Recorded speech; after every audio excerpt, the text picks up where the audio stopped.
This episode is brought to you in part by Mint Mobile. After years of getting ripped off by big wireless providers, there's finally a better option. Mint Mobile wireless plans are just $15 a month when you purchase a 3-month plan. Go to mintmobile.com/TFS. Additional taxes, fees, and restrictions apply. See Mint Mobile for details. And thank you, Mint Mobile, for your support.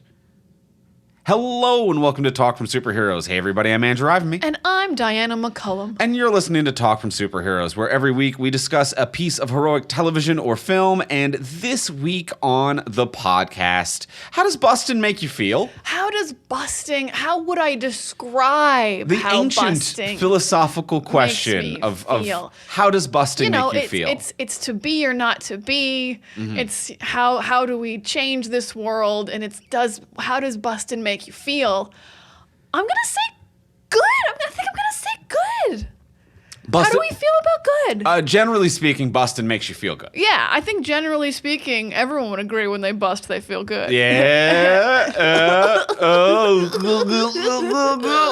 Family Feud. What does busting make you feel? Show me good. 100. Boom. No 100 people surveyed says that busting makes them feel good. Nothing else on the board. First time. Why'd they even do it? Why did they even pick that question? Why did Steve do it? So today on the podcast, we were talking about Ghostbusters Frozen Empire, which is the latest installment of the Ghostbusters franchise. This is a new movie, just recently came out in theaters right now. Since it is a new film, anytime that we talk about a new property, we always give you a spoiler-free review. So in case you're on the fence about seeing this, want a taste of the episode before you do, whatever your reasons might be, we're going to give you a spoiler-free review. Then, once you hear the theme music, we will be entering our spoiler-filled section. So to start with the spoiler-free review, we'll start with the usual, the simple question. Diana, did you like it? In a twist of what we just said, I actually think busting didn't make me feel good when I saw this movie.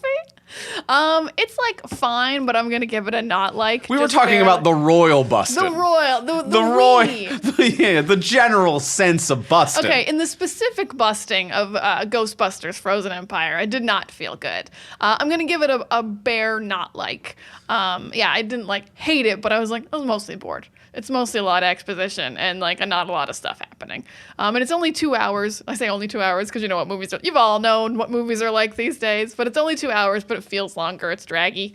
I didn't have a lot of energy. I didn't hate it. A lot of it's fine. It opens super strong. I loved the first 15 minutes. And I was like, oh, this is going to be a great time. And then it really gets bogged down and just way too much story and then not enough story for a lot of other characters. It gets heightened by I like a lot of these actors.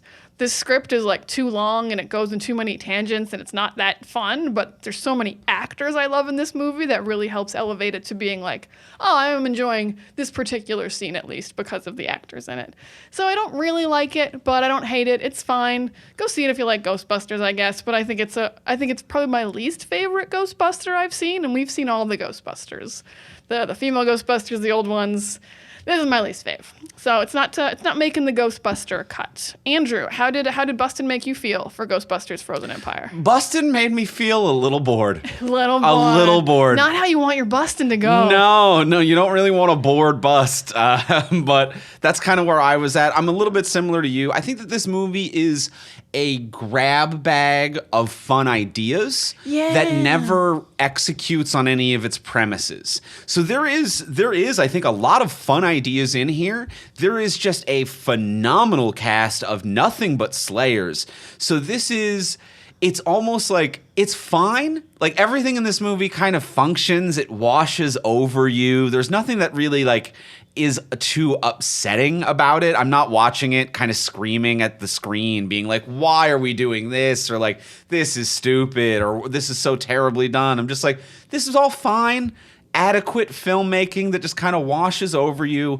But I think it becomes bad if you just take a close look at the potential that so much of this movie has, because there's a lot of fun nuggets, fun premises, fun story ideas, fun themes, great performances, great performers, good looks, good ideas that just don't coalesce into something greater. So it's a grab bag of kind of fun stuff that's just kind of delivered in a boring way that never really like gives you enough of any one thing. Yeah, when you say grab bag, it's kind of making me picture like a claw machine full of toys of good ideas and performances, and the claw never grabs any of them. The claw just drops them before it gets the little hole. But it where does tease you. It makes you excited that it's gonna finish grabbing the cool idea. Yeah, it grabs the cool idea. I'm like, oh, a scene with Bill Murray and Kumail Nanjiani and James Acaster. This is gonna be one of the greatest scenes of all time, and then it falls out, and you're like, but how?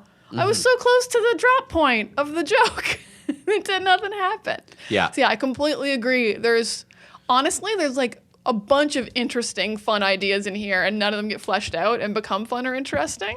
Yeah. And it's like, if you had focused on one or two things, this actually might be like a tight, fun movie. And I fully agree with that. Focus is one of this movie's problems. The last Ghostbusters movie, Ghostbusters Afterlife, when we discussed it, we kind of discussed that one of its flaws was the fact that it never seemed to really know whether it was about the new generation or the classics. That was a flaw of the last movie, where they're like, hey, check out this movie that stars this kid, but also we really do want to bank on the old stars and we don't want it to star this kid. And I was really hoping that this movie would have figured that out. And they still don't seem to know who the stars of this movie are. And we'll unpack that a bit more. But when you mention that, like, the movie's a little unfocused, I feel like that is part of it as well. It absolutely is. Looking at the poster for this movie, there are more characters than an Avengers Infinity War poster. Yeah. Like, and that's like, that's too many characters. I'm not invested enough in the Ghostbusters universe for you to have 12 named characters in this film. Yes, absolutely. Absolutely. And for Paul Rudd to be the center of the poster and have fewer lines than he did in an Avengers movie is also maybe a crime. To be like, okay, like he shouldn't be less important in this ensemble than he was in the ensemble of actors that were in the Avengers. That's a great point. Paul Rudd should be leading the Ghostbusters. Yeah, you've relegated him to less important than Ant-Man in the Avengers. So there's some issues there, but we'll unpack more of that. And can it be spoiled? Not really. I mean, it's all nonsense. I mean, I think everything was in the trailers. There's no surprise appearances. They let you know everyone was in this one. They kind of kept it a secret in the first one, Afterlife, but in this one they were like, no, they're just there. They're all on the poster, as we just said. Look at the poster. Here they are. Poster tells you everything you need to know. That's it. 100% of the stuff. Yeah, I agree with you on this. I don't think it can be spoiled. It is a movie with the Ghostbusters. There is a ghost in it that must be busted. Must be busted. And there's a series of events in between Incident A, which is we want to bust, and Incident B, which is they have busted. And that's the film. The way you have just broken down the core components of a Ghostbusters film is I want to bust. There's an obstacle to busting. I've busted. I feel good. That's Act 1, Act 2, Act 3, and resolution. That is the entire structure of a Ghostbusters film. Well, thanks for listening to this episode of Talk from Superheroes. We've broken it all down. I'm sure you got all the information you need about Ghostbusters Frozen Empire now. So we're talking about that today. I feel like that's pretty good for this spoiler-free review. Now let's get into it. Let's get into the spoiler-filled section of the episode. Let's talk more about Ghostbusters Frozen Empire.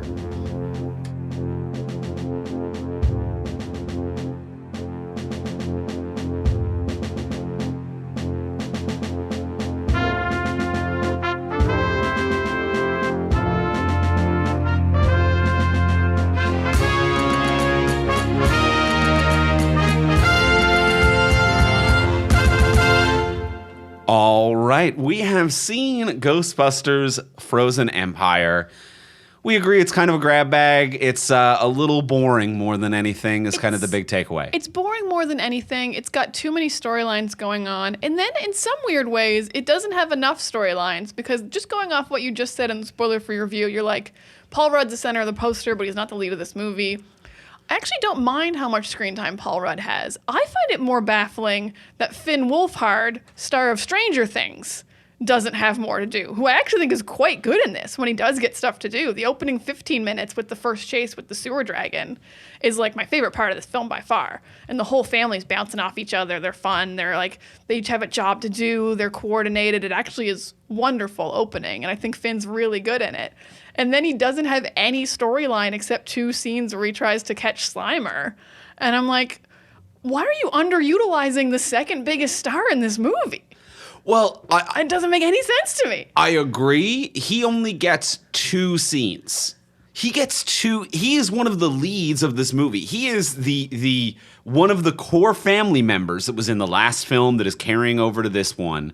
And he only gets 2 scenes, and it's 2 scenes with him and Slimer in the attic. Yeah, no one bouncing off him other than the chase scene in the beginning in the car. And that seems like very little, but I was trying to keep note, and I'm like, most characters actually only get 3 scenes in this movie.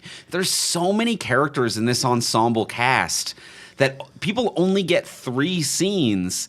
And it's also just kind of a wash of nothing because, like, with this many people in this big an ensemble, with all demanding a level of budget and respect, there are very few days where it feels like all or multiple of them were on set. It's the opening sequence, which I agree with you is very fun and charming. We can talk more about that in a moment. And then after that, it is literally like you maybe get kind of Paul Rudd with Carrie Coon as like we're a cute couple scenes. And then we get Finn Wolfhard with a CGI Slimer in an attic. So that is a man acting to no one for nothing alone on set. We get McKenna Grace as Phoebe, kind of having... She has tons of screen time. She has tons of screen time, but she's like having a relationship with a ghost, and that's where her core emotional scenes are. Again, another thing with a person who isn't there, and it's a very talented actor, not with the ensemble, performing nothing to no one. And then it's just like these and then we've got Dan Aykroyd as Ray, and he's in a shop, and he bought a thing from Kumail Nanjiani, who's here now. And I'm like, okay, but you've got these 2 actors here, but they're not with the ensemble, and no one's meshing, and there's no back and forth. Because I can only imagine if you are the production coordinator for this film and someone turns to you with the cast list and they're like, you need to coordinate Finn Wolfhard, who is currently filming another Stranger Things. You need to coordinate with his off time from Stranger Things. Paul Rudd's doing a million things. You need to coordinate with that. We have Bill Murray back who wants to be here for 1 day and no more than 1 day.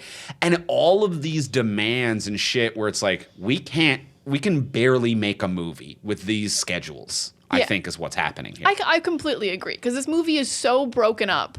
And then the people who don't have like demands on their schedules are the ones who get an odd amount of screen time. Like this kid Podcast is in like 6 scenes. Yeah. And he's not anyone. He's not famous. So it's like, yeah, he was available for every single scene. So we wrote him into multiple scenes. Lucky, the girl from the first one, who moved to be a Ghostbuster even though she's only 18. Lucky and Podcast are just in New York because why not? Because they're available scheduling-wise. That's the reason they're in so many scenes. James Acaster, who's a very, very famous British comedian, but isn't anyone here, so I assume he gave Ghostbusters as much time as they wanted him to have. So like there's a long scene between James Acaster and Lucky when they're like opening up the little ball thing. And it's like these characters, as much as they're like fine, aren't the Ghostbusters. They're not any of the 8 Ghostbusters. The 8 Ghostbusters who are all in this movie. The majority of exposition is delivered by guest stars Patton Oswalt and James Acaster. Yes. That's the majority of exposition because they just did not have these actors for enough time. They absolutely didn't. And they definitely didn't. Oh man, the amount they didn't have Bill Murray is hilarious. Yeah, Bill Murray was, I'm going to say maximum 1 day. Yeah. 1 singular day on set. I don't think a lot of people know this about Bill Murray. Andrew does, but like just for the listeners. Bill Murray, if you want him to be in a thing, you have to call a phone number and leave a voicemail, and this is the only way to schedule him. There's no agent, there's no emails. You just have to call and leave the voicemail, hope he listens to it, and calls you back to schedule a thing. So if Bill Murray agrees to do Ghostbusters Frozen Empire, he's going to call you back a month before and be like, I'll be there April 2nd. You won't get any additional days. You can't re-up. You can leave another voicemail, but he might not reply. But he will show up April 2nd, as promised. Yep. But you won't get additional Bill Murray days, which is why his only scene is him in a room with Kumail Nanjiani doing not a very funny scene, to be totally honest. I was wildly disappointed. I'm like, oh, Bill Murray and Kumail Nanjiani, even James Acaster's here. This is the 3 people in this scene. I was like, this is gonna fucking rule. And it was absolutely nothing at all. It was nothing at all. It was nothing at all. I don't know how scenes like that happen. I don't know how 3 comedic geniuses can be like, what if we tried something different? Like, right. How do they just walk out that day and that being the scene? How do you get several of the funniest people like in a room and end up with nothing better than what was in the script? Yeah. And I part of the reason for that, and I'm going to say this right now, is direction. It's direction. It is there's an old expression which is comedy exists in the wide, and it means that when you're watching a film, there's wide shots and there's close-ups. There's a lot of other types of shots, but we're just simplifying it for the listener right now. No, 2 shots. You go to film school, you learn the wide, yeah. You learn the glow. Forget the cowboy, forget the worm, forget the Dutch. Forget the Dutch. Forget the Dutch. You don't need that in horror. Forget the ultra close-up. We don't need that either. Forget the establishing. There's the wide and the close-up. And when you think about, and close-up is for drama. Drama exists in the close-up. That's where an actor goes for your Oscar moment. You get crying, you get a big dramatic moment. It exists in a single close-up. Comedy exists in the wide. You need to let it breathe. You need to see 2 people play off of one another. And you have a scene like, say, the Kumail and Bill Murray scene. And it's done all in close-ups. Mm-hmm. And there's never a wide shot where you see Kumail Nanjiani improvising with Bill Murray. It is just close-ups of them delivering their lines one at a time. And it's edited in a way where it's like, and sometimes it's edited so fast that it's kind of dizzying, where it's just like close-up, close-up, close-up. Close-up of the flame. It's the flame. Look, the flame moved. Look at Kumail's face. Look at Bill Murray's face. Flame, Bill Murray. And it just keeps going back and forth. And I'm like, if you took 3 steps back and just let this scene breathe, you would get 2 actors who are allowed to act and be funny. And the only times I really see that happen are when Paul Rudd and Carrie Coon get to be a couple. Those are in wide shots. And then like there's little pauses and little stutters, and Paul Rudd's, obviously a great improviser, but they feel real because they're speaking like real people, and it's not overly edited. I've directly said the line that has been written. I am responding to that with the direct line that has been written. They talk to one another with these like, yeah, can we talk about this later? Like it's that level of conversational, and it's funny and charming, and no one else gets that. No one gets the wide shot. No, I'll almost completely agree. Yeah, because I think exactly what you're saying. Like if you have a scene with Bill Murray and Kumail Nanjiani, and you just like have them both in frame and you don't edit it, their timing and what they're going to do is going to be your scene. As a director, you don't have to do anything else. Mm-hmm. The director and the editor can take the day off. Yeah. Make sure they're both in the shot. Get out of their fucking way. Get out of their way. Do you know who these men are? Do you know who you're dealing with? Just let them do their thing. Don't edit the crap out of them and like over the shoulder shot them. And maybe they weren't even in the same room. I'd never know. I don't even know if we got a wide shot proving they were. Yeah. But I will agree. Yeah, Paul Rudd shines in this movie because he always shines. I fucking love Paul Rudd. He makes this movie absolutely watchable and fun. But his scenes with Carrie Coon, absolutely. I would also say the opening car scene. I think you can see everyone. They're all in the car together. Like that's when the like lines are popping and bouncing off each other the most. I think Kumail also in other scenes really shines. I think his first scene with Dan Aykroyd is very good when he's just like whispering under his breath like $60. Like he's doing everything he can. And then I think the only other scene that really popped for me was when they go into like his grandmother's like secret room and they're making sex jokes about his grandmother, and he's doing a really good job of asking them not to. Yeah. Yeah, Kumail is crushing it in most scenes. The Bill Murray one didn't land, but Kumail and Paul are like, thank God they're here. Well, a lot of them are really trying really hard. I would actually say that like most of them in a vacuum all are really trying really hard. Everyone's really trying. Only Paul and Kumail are like getting over the hump of like what's keeping like the story keeping them back and the direction and the editing. I would say comedy-wise. Comedy-wise, yeah, comedy-wise. Comedy-wise, they're the only ones. I'm focused on comedy. Yeah. It's a Ghostbusters movie. Yes. Yeah. And who knows, maybe they did have more actors on set. Like there's a lot of scenes that where the whole cast isn't there. But even there's moments where like towards the end when it's like all 8 of the Ghostbusters are about to fight the Thing and Bill Murray shows up and he comes through a door alone in a shot, and then walks over to a fuse box alone in a shot, and taps it open and takes some whiskey out alone in a shot. It's like, anyone else need some courage? Alone. And then it cuts back to Dan Aykroyd, who's like, oh, you. And it's like, did you two see each other's human faces today? Because the camera doesn't tell me that you did. And maybe they did. And maybe it was just filmed and shot in the most boring decision way possible. Because I even had this conversation with a friend recently who will not be named. But secret friends. A secret friend who was filming a movie with a big celebrity. Oh, okay. It was a big deal. And he was filming this movie with this big celebrity. And the thing comes out. And people were like, it sucks that you never got to meet the celebrity, huh? Like, you can really see that you were never on set with celebrity. You never even got to talk to celebrity, and that sucks. And he was like, no, they were there every minute of every day. We spent a week together, talking together nonstop, and the camera just filmed me in the most boring way possible and them in the most boring way possible. And it looks like it is a movie where 9 extras got to do a scene, and then the celebrity came in and stood against a brick wall for 3 minutes and did their thing. But he was like, no, they were here all week. It was just the most boring decision made it seem like the celebrity wasn't around. That's more upsetting. Yeah. Then I'm just mad on behalf of the celebrity, whether it be Bill Murray or whoever this is. Yeah, like, if they actually showed up, let everyone know. Put them into a clear group shot. Get a wide shot. Get a wide shot. There's only 2 shots, guys. Yeah. There's just close up and wide. So it's possible there are only 2 shots. There's only 2 shots. So it's possible they didn't have these people a lot, or they just filmed it in kind of a boring way. But yeah, comedy exists in the wide, and we don't get the wide very often. But we do get it in that awesome opening sequence. It starts with, like, we get this flashback of, like, the cold ball, which is whatever, and then we get a fun chase of a ghost dragon through New York, which is a great time. It is a great time, yeah. The car's moving in a fun way. We're chasing it. We're chasing the dragon. We're chasing the car. We're shooting out that little side car thing they have that's really cute and fun. Everyone's got a job. Paul Rudd's driving. Finn Wolfhard's in charge of, like, electronics, and he's in charge of, like, the trap that you drive, and the mom's in charge of the trap that's in a drone. And I love that idea of putting traps in drones, because ghosts can fly.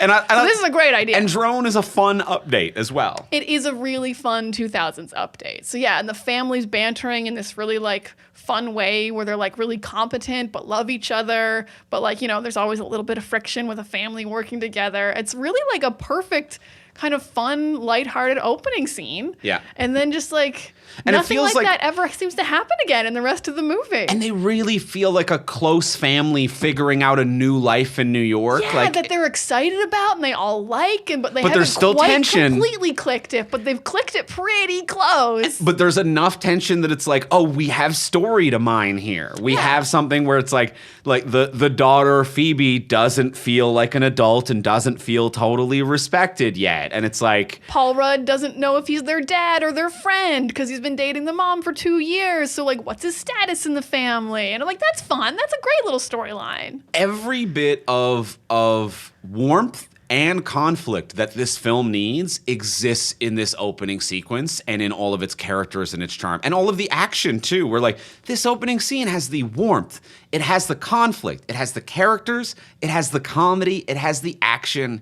This concentrated scene is 100% of what Ghostbusters can and should be. Yeah, and it's also just so straightforward. They're just hunting a ghost. Because then the rest of this movie is so much stuff. It's like Jesus. Ghosts can attach to objects, which is a thing we haven't done before. We've got ghosts in cages now. We've got the other cage is going to be exploding soon. We've got a demon who can control ghosts, but that doesn't really matter. He can also scare you to death, but he doesn't show you things that are scary. It just makes you cold.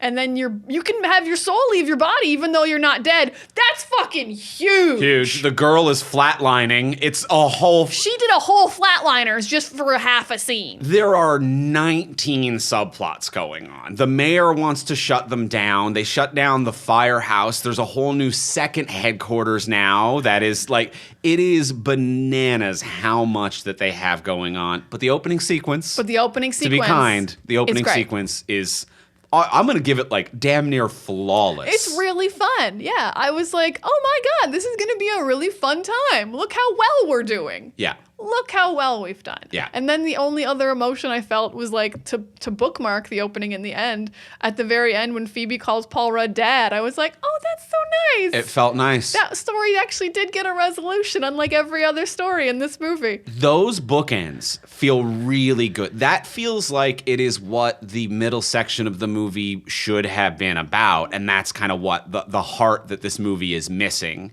And that's also kind of like a similar problem that we had about Afterlife, the last one, where it's like, hey, check out about this like new family and these kids. Fuck it, Dan Aykroyd's here. Yeah. And that's kind of what happens. And it's like, okay. And then this falls into the same pit. But that opening sequence of like, there's a bit of conflict. I want to be an adult. Are you the father figure of this household? I'm treated more like an adult and you're the father figure. I'm going to call you dad. Those are nice bookends. Like that is the end of a promise that the opening started that we didn't get through the middle. But like I love that first and last scene. I truly love. Yeah, that's such a nice like story for like a young kid's Ghostbusters. Like this is what the storyline should be. This is where your heart's gonna be. This is where and like you get comedy and heart from this storyline. Like Paul Rudd trying to figure out if he should like I can be mean, and then he throws a pair of pants on the ground, and that was a wide shot for sure. Yeah, and that was like actually funny and charming. And then he picks up the pants. Him and Carrie, they get They're the wides. Only ones who got they wides. get the wides. Yeah. Yeah. And I don't know why that is, but they get the wides. Yeah. And then not only to that promise of like this father figure and this like coming of age daughter story that are kind of happening side by side. It works really well together, or at least like it should if it had more screen time. Because yes, Paul Rudd is incredibly funny. He's wildly comedically talented. He knows how to improvise. He knows how to play in the wide.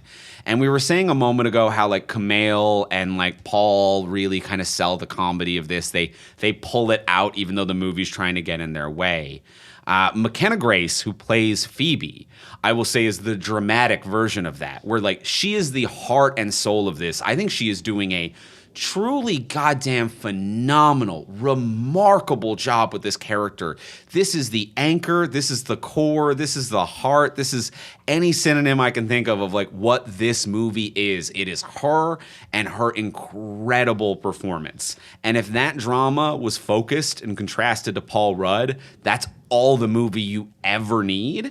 But she really anchors the drama of this in a way that is better than the writing gives her. She absolutely is. I mean, we were smitten with her in the first one. We sang her praises throughout the whole first movie, and I'll do it again. Because in the first movie, she did an incredible job of being like a Spangler. She really felt like Ivan, or what was her dad's name, or her granddad? I can't remember. Yeah, character's name. Egon. Egon. She really felt like Egon's like granddaughter. Like you could tell that she'd studied the character and kind of learned his mannerisms.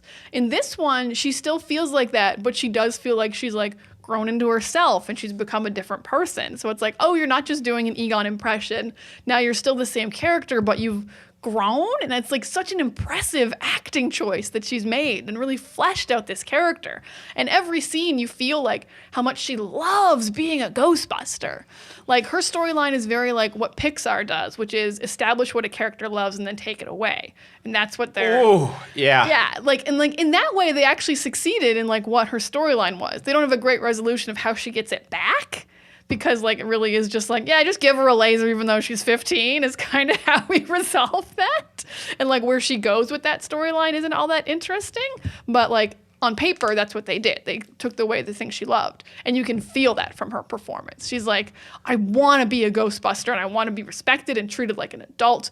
And not in, like, a petulant, annoying kid way for the most part. You're really like, no, she deserves to be a Ghostbuster. Like, you want to be standing in the background and yelling at the mayor.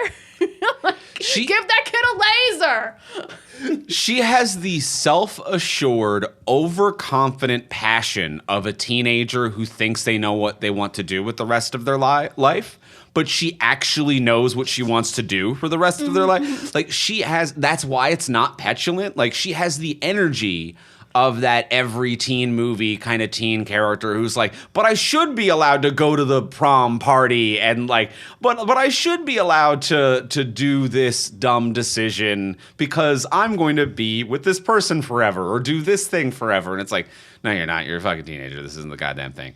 But she is a character where it's like, yeah, no, this is you. This is you forever. This is who you've always been. This is who you will always be. You are smart. You are going to be passionate about this forever. Absolutely, I buy into it. Be petulant. Be petulant. Yeah, it's very different it's very different when it's a career choice and not a love interest. Yeah. A career choice, I will believe at 15 that you've figured it out. You're like, no, I love quantum physics, and like I'm the only one who fixes the tech. No one else knows how to do it. Of course I have to be a Ghostbuster. You can't fire me. I keep this place running. Yeah. To the point where I think her storyline starts to not work when she does become petulant and does reckless things, because I'm like, that's not you. You don't go to the second Ghostbuster place alone and pull your soul out of your body. I don't believe this for a second. I didn't quite buy that either. Yeah, especially not without any urging. The ghost lady doesn't even tell her to do it. She's like, what if I just pulled my soul out of my body for 2 minutes, even though no one's ever done it? I don't know if it'll work.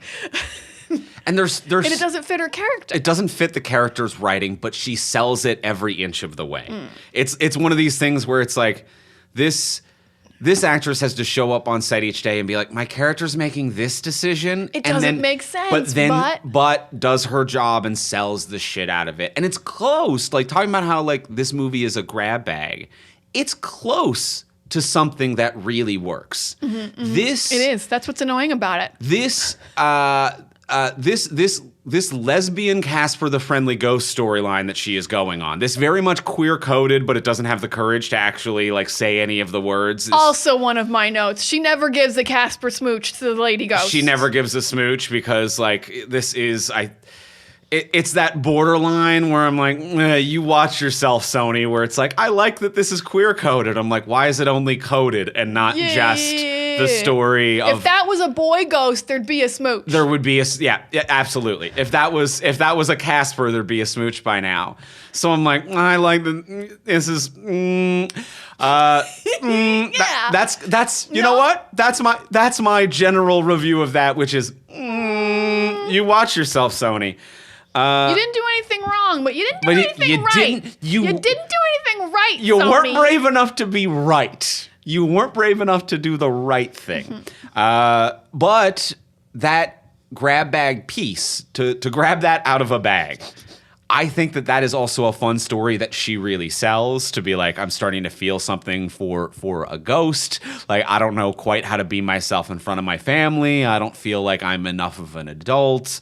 I'm now having this conversation with you. You aren't used to people who aren't freaking out about ghosts. Kind of bonding as like feeling both as outcasts. I really kind of like, I like the premise of this. It does suck to not, be on set physically engaging with your primary thing. And if you're going to do a Casper thing, you kind of got to dedicate the whole goddamn movie to it, not 2 scenes, and then have one of your characters kind of kill themselves. She full-on suicided. You've got to really earn that through a film-long romance. Especially through a character who I believe understood the consequences of what she was doing. And knows that this has never been done before either, and chooses to flatline herself. So I think we need more than 2 cute scenes for that to be earned. But I like the premise of this romance. I like the premise, and I like the promise of what that has to offer and the performance that comes with it. I like the premise. I was actually just about to say the performance. They had crazy chemistry, which is why I was like, how are you not giving her a kiss as she turns into light and disappears? Like, it's barely even a kiss that way. Your particles are floating away. It's the final smooch. Yep. So yeah, their performance together was so cute and so charming. I would believe almost everything except I've turned myself into a ghost. Like, I believe she would invite her in, and then the ghost could kind of look around and spy for the demon, and like, I absolutely believed that part. But yeah, you said earlier there was nothing that like I yelled at the movie about because it was so bad, and I yelled at the screen when she went into the make me a ghost machine, especially if it was that easy. Because she goes up to Dan Aykroyd and he's like, I've thought every day about what it would be like to be a ghost. And then she's like, I think I could just do it. Like right now. No problem. The Dan Aykroyd conversation's fucking hilarious to me, though. Hilarious not not on purpose. I don't know. I don't think it was on purpose, because as we discussed as we went into this, I was like, is this going to continue the long-standing Ghostbusters tradition of having Dan Aykroyd fuck a ghost? And I said no, because it's a children's movie. Because in the first one, he blows a ghost. Or gets blown? He gets blown. He gets blown by a ghost. In the second one, I think he straight up fucks ectoplasm that shows up as a ghost. There's a whole... In two of them, he fucks. I'm pretty sure.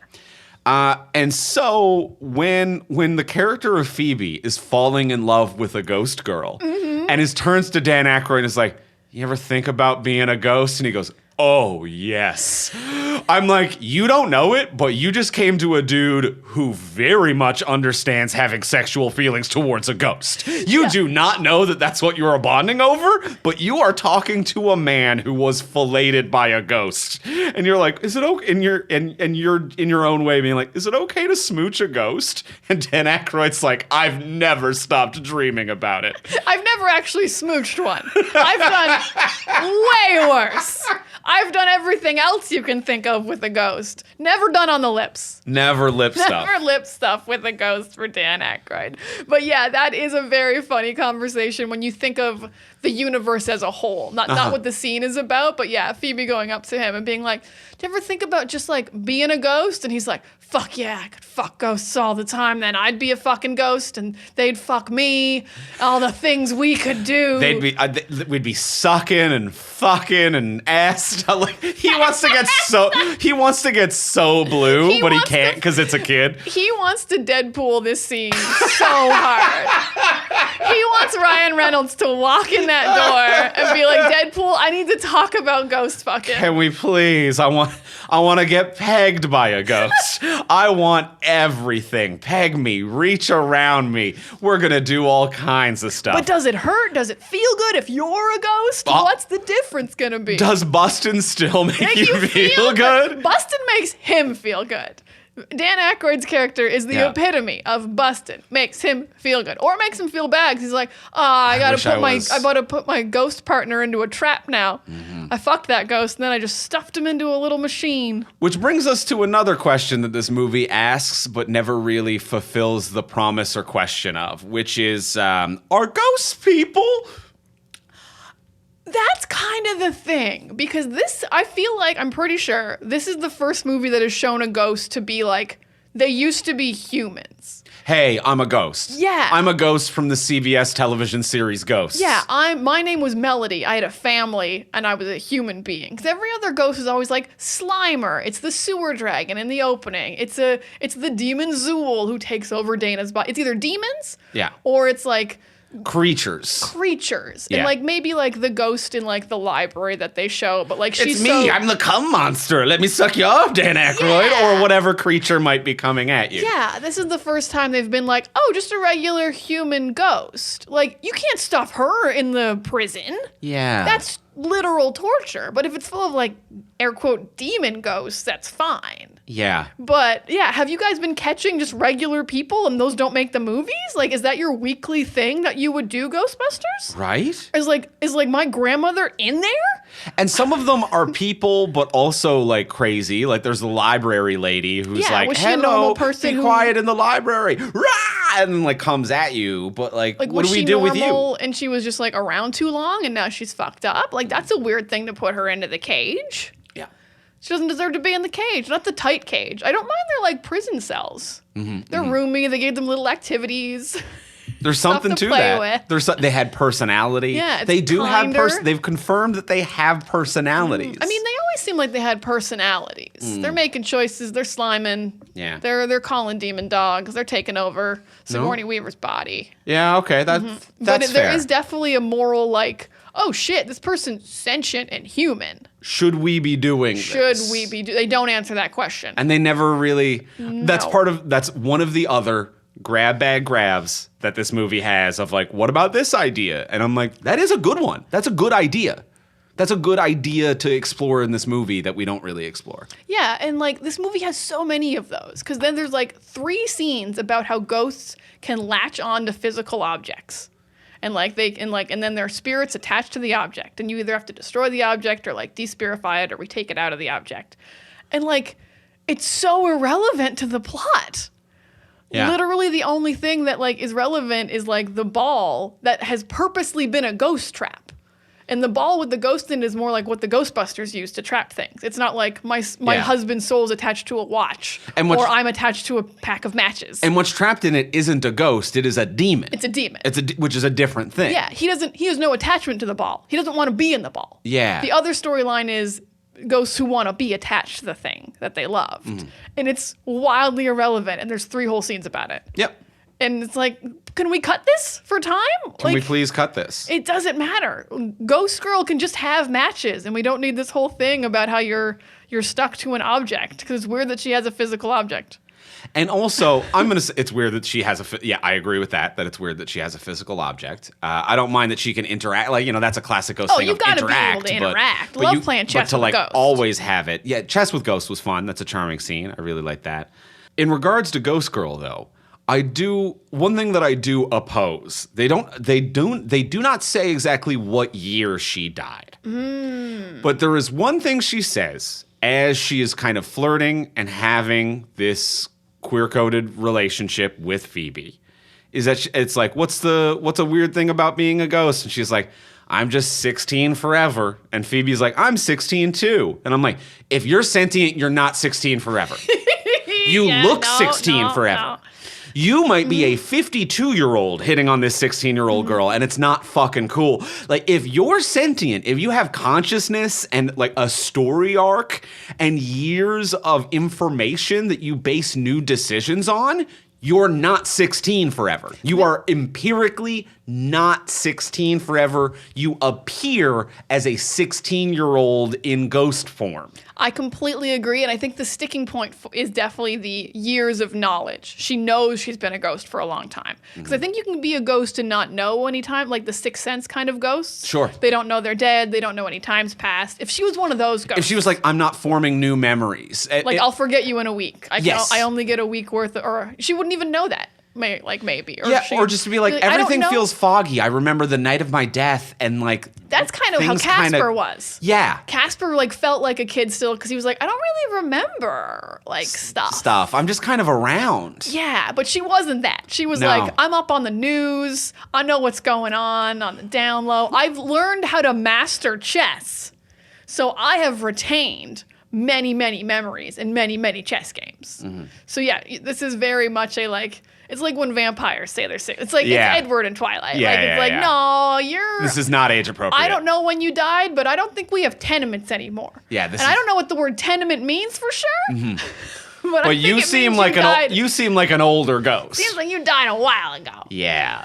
So there was a little bit of me that's like, I don't know if this is cool. So maybe good no smooch.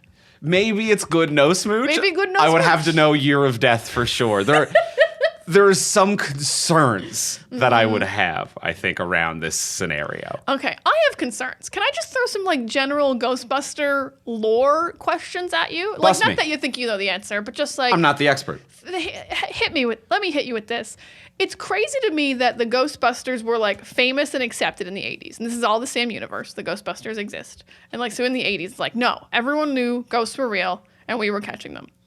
And then they didn't make more Ghostbusters throughout the world. The government weren't we're gonna make proton packs that are military issue. Does any other city have ghosts? Has any other city than New York ever had a ghost? Yeah. We've never caught it? Yeah, there's no French Ghostbusters. There's no Ghostbusters International. There's no Vancouver. There's no Los Angeles. People die everywhere or have demons everywhere. Or I don't even know. Yeah. Even in this one, that ghost is from Asia. Where was he from? I forget. Yeah, but still, that demon was not from around New York. Yeah, so there had to be. Oh, I guess they said the Flame Masters were Ghostbusters back in the day. Camille's grandparents. Oh, were they supposed to be Ghostbusters? I thought they were more like Guardians. But they trapped him in a ball. I guess they did that. That is ancient busting. Yeah, they busted ancient style. Whoa, crazy. That was the ball is just their form of the ecto box. Yeah, fair enough.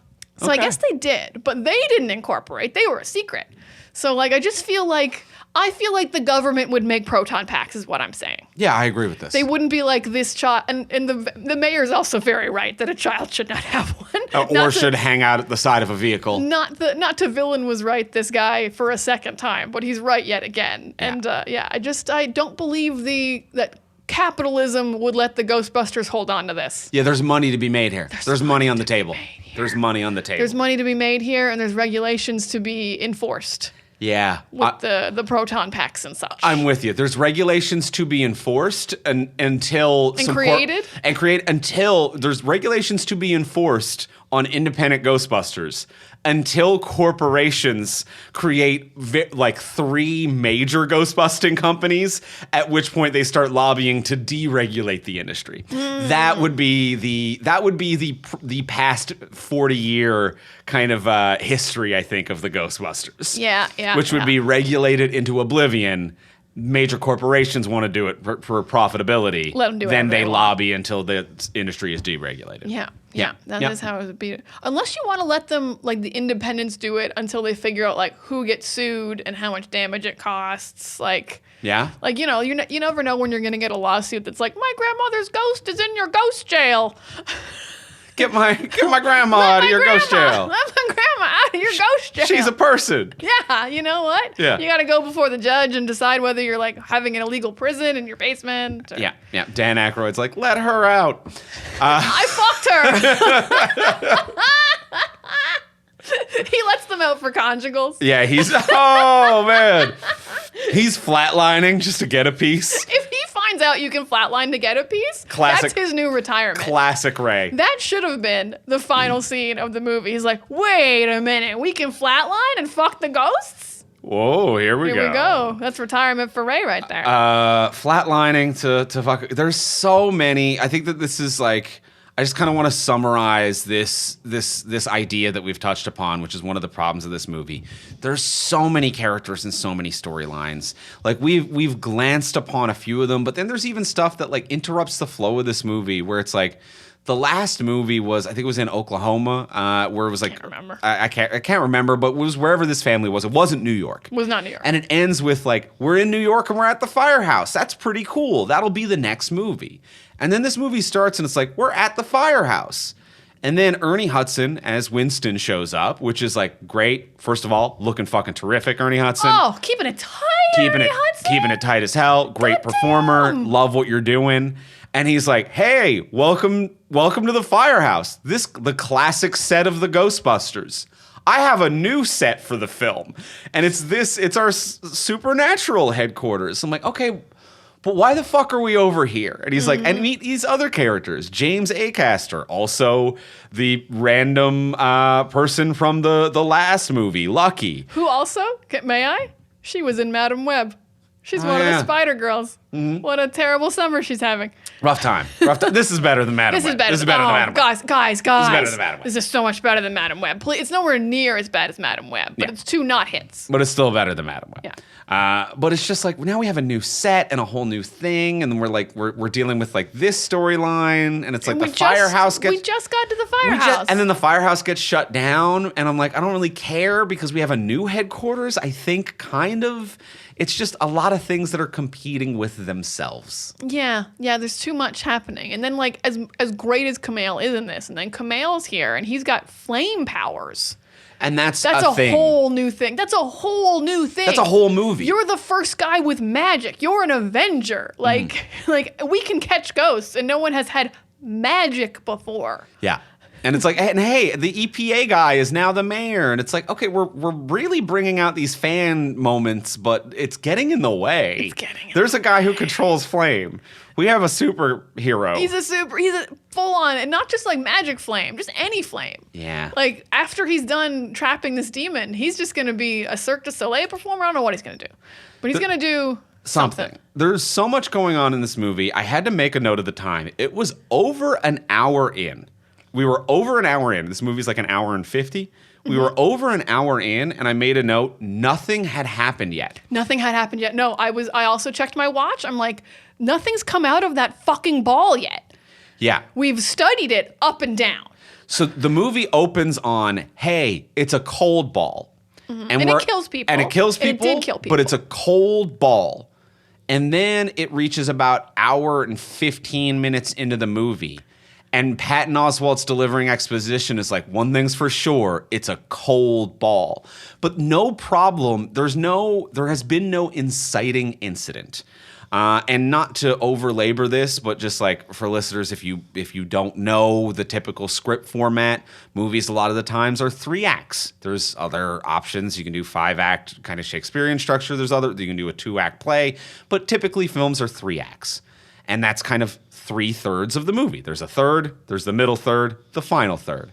And by the first third of the movie, you're supposed to hit the inciting incident. The main thing that's like, what are we doing in this movie? It is the like, you've got to take this ring to Mount Doom. What is the thing that we are about to do? And so that usually happens 1/3 into the movie.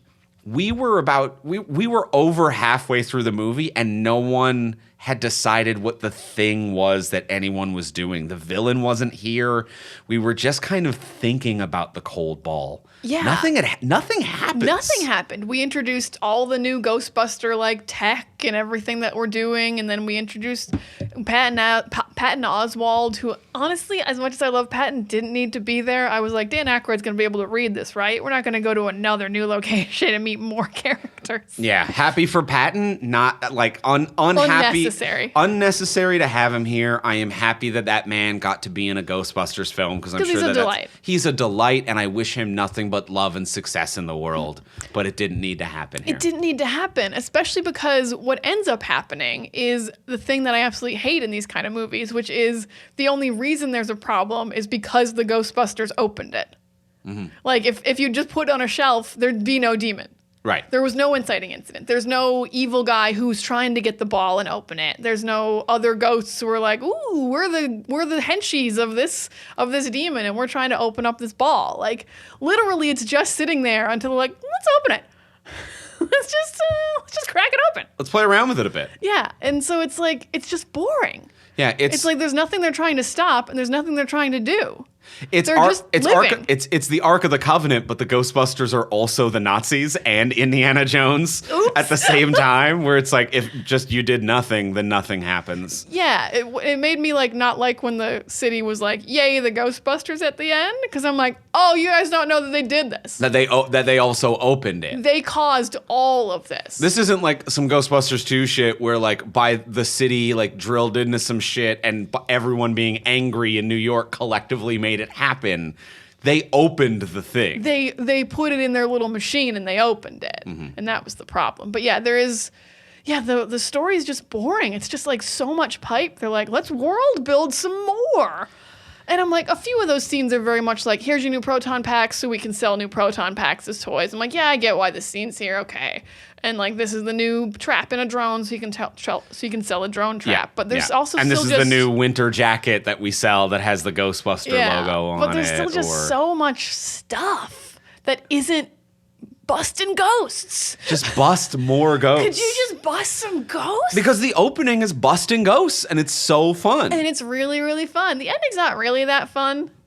I don't really like this demon. I'm not scared of him. I don't think he's cool. I'm furious that his power is that he scares you to death, and there's nothing like...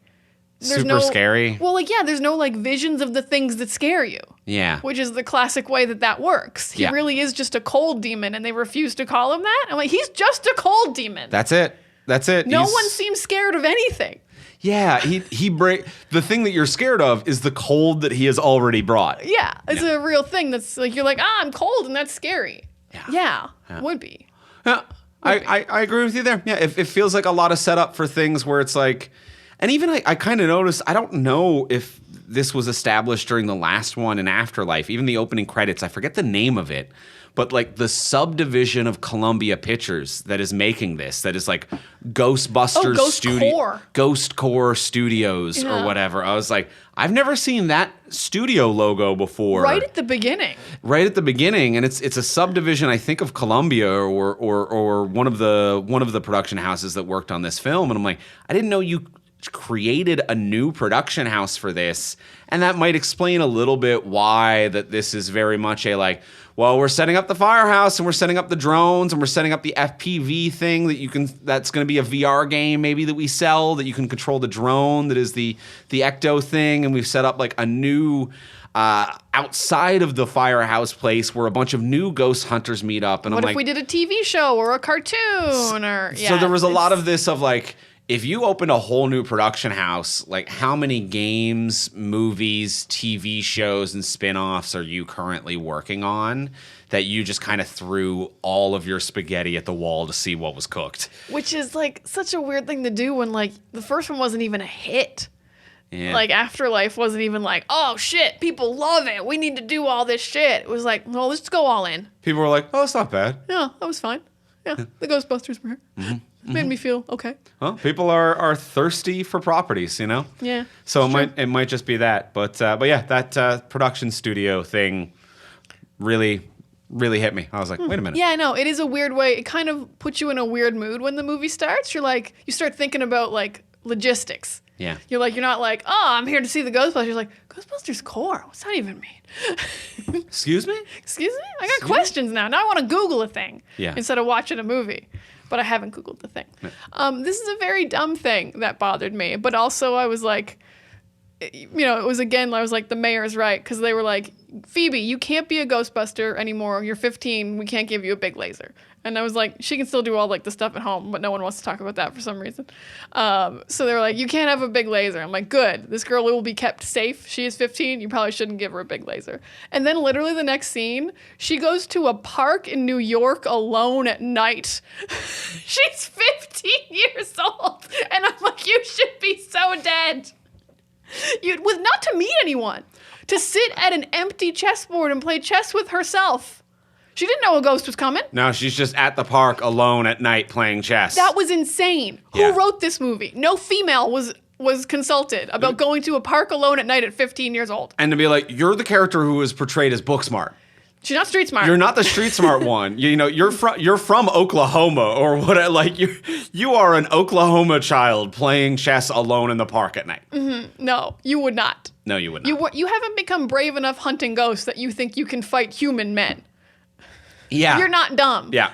Yeah. You're very smart. Your lasers were taken away from you. If you still had your laser, if you still had the laser. If you had that little handheld one that they kept giving the ladies. Oh, the yeah. little, like, cool, like, kind of Black Panther-y one that, like, Shuri has. Another cool toy that they set up, for sure. They're going to sell so many of those. Yeah. The handheld traps. They'll sell some, yeah. They'll send some of that. Yeah. I mean, I guess people have to see the movie. Yeah. We'll see if they sell, but it's something that they clearly want to sell. Yeah, but you don't go to the park alone at night. But yeah, that was insane to me. I'm an adult woman. I'm like, absolutely not. No, Even if I had a taser and a gun, not in a million years am I going to a New York park alone at night. Yeah. No. I could be in a guns akimbo, guns have been nailed into my fingers type of scenario, and I'd be like, why? Why would I do that? And this isn't shade on New York. I wouldn't do it in Toronto where I live. Yeah. I wouldn't do it back in New Brunswick where I'm from. Parks at night are not a thing I want to experience. Parks at night alone playing chess by yourself is just not a soothing time for anyone. No, you didn't even bring a little speaker to play some music or like nothing going on. Nothing going on. Play chess alone in your room, girl. It's literally the exact same. Shut it down. Play it on a computer. Anything. Against a computer. Anything. The internet exists. Well, let's go in for the close. Let's ask the final question now of what would you change? So now that we've discussed everything we've discussed, what would you change about this if you could change anything? Before we do ask that final question, we will remind you, as we do every week, please take a moment to rate, review, and subscribe on Apple Podcasts, Spotify, or wherever you get your podcasts. It helps us move up the charts. It helps us find a new audience. It also just means a lot to us, and it's a free way to support the show. And don't just do it for us. Do it for a couple of your other favorite shows as well. When you're there, it's going to take like just a minute or two of your time. And if you're like, I'm going to go review Talk from Superheroes, pick two of your other favorite podcasts, rate and review them while you're there too. Make 3 minutes out of it help people. You can make us feel good and your other favorite podcasters feel good for no money. Isn't that nice? That's very nice. And you'll feel good. I've left reviews of podcasts I like, and I'm always like, well, I'm such a good person. You get a little hit. Legitimately? You get a little hit. It does feel good. You know what? Put that in the review of our podcast. Let us know what the other podcasts you reviewed that afternoon or whatever time of day it might be was. Like, let us know to be like, hey, I just reviewed this and blah, blah, blah. Like, just let us know what else you're liking. Reviewing makes me feel good. Reviewing makes me feel good. It does. And as well, if you do want to support the podcast monetarily, if you have that in your budget, obviously we incredibly love and appreciate that. And you can do that by supporting us over on Patreon, which is a monthly or yearly subscription service. You can subscribe at whatever level is in your budget. Help support this show. These all add up and kind of help make this our full-time job. Make sure that we can dedicate to doing this all of the time. If you only have $1 in your budget, you can give us $1 a month. We will give you our webcomic early, and we'll also really appreciate you because $1 might seem like a silly or small amount to some people, but if it's all you can afford, that's all you can afford. Don't let anybody rag on you for that. Fuck those other people if they rag on you for it. And also those add up and really make a huge difference here at the show. $1 makes us feel good. $1 makes us feel good.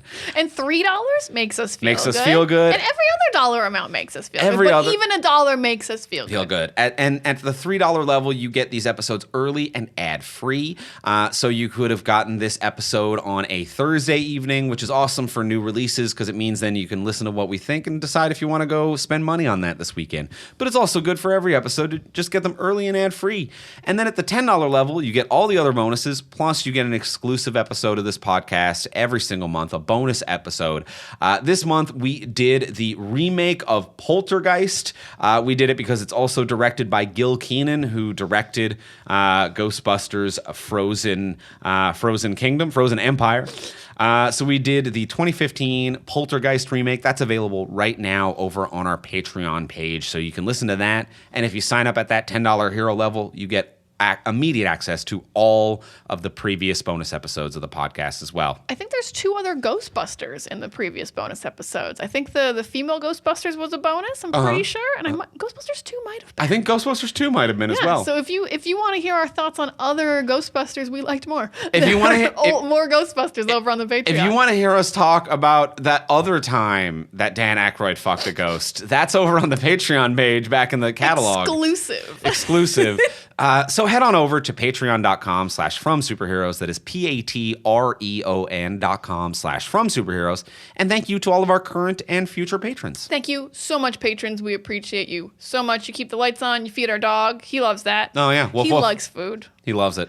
So thank you, guys. And now it is time to go in for the close. Let's ask the final question. Diana, what would you change about this if you could change anything? This is a movie that needs so many little changes that it's kind of hard to be like, what is my change? So I have a couple little changes because that's what the movie needs. So I'm going to say that there's like a human bad guy who's trying to get the ball, some kind of worshiper of this demon, whatever. And they're like trying to infiltrate the Ghostbusters or something. I don't know who that is because the character hasn't been introduced who does that. I guess the lady ghost is kind of that, but not enough. Not in a way that I'm like, there's an inciting incident or there's someone to stop or there's an evil bad guy. So I think that is definitely something we need to get literally the ball rolling a little bit earlier. We're going to open this thing up and get a demon. My other little changes are the ball makes you see things that scare you because obviously, and that's just fun. There's so much to mine there when you can just make anything appear and like cool things can happen. Character can develop that way or just funny or scary things happen if the ball makes you see scary things instead of just making you cold. And then just for my own peace of mind, because I'm scared of being trapped in the Ghostbusters trap my whole life, at the end of the movie, all the ghosts in the trap get to cross over to heaven. This is huge for me. The demon is still in there. It's just one guy in there now. It's just that one evil demon. And then everyone else that was in there, they're just in heaven or hell or whatever half dimension they live in. They're out of here. So it's not just the Melody Girl. They all get to go. It's not the world has been re-ghostified, so the Ghostbusters have something to do. Oh my God, these people are just like setting ghosts free, I would say, to like, keep their jobs. All the ghosts go to heaven. Ghosts go to heaven. Or hell, or they're not on Earth. They're not hanging around anymore. Everyone who was in the trap gets to leave. And that's my gavel. You have to do that because I feel like they have innocent people in there. And I want them freed. So those are my 3 changes for Ghostbusters Afterlife. Andrew, what would you change? I'm with you. You had a few different ones there. There's a bunch there. Yeah. But yeah, I'm on board with that. We've got to respect that they're people if they're people. And even if they're demons, get them out of here. Get them out of here. Do something. Yeah, don't just leave them in a trap for forever. Yeah. Shut it all down. My big change is that I would say that the main demon, I forget the name of the demon in this Like one. Krakar or something. Whatever it was, the demon. The demon. The main demon, like nothing happens for the first hour, 15 minutes of this movie. And one thing that they set up with Patton Oswalt's exposition dump about the mythos of this demon is that they were like, this demon, conquered lands, blah, blah, blah, pretty bad dude. And the king was like, I'm getting worried about your ambition. And Patton Oswalt says, and then the king broke off his horns, which was a big source of his power. But he was still powerful without them and did a lot of bad stuff until he was trapped in the ball. And I'm like, you built in a 2-stage demon, which literally every other Ghostbusters has. Every other Ghostbusters has. It is the inciting incident of Act 1, then continuing through Act 2 is like every demon has their stage A bad and stage B bad.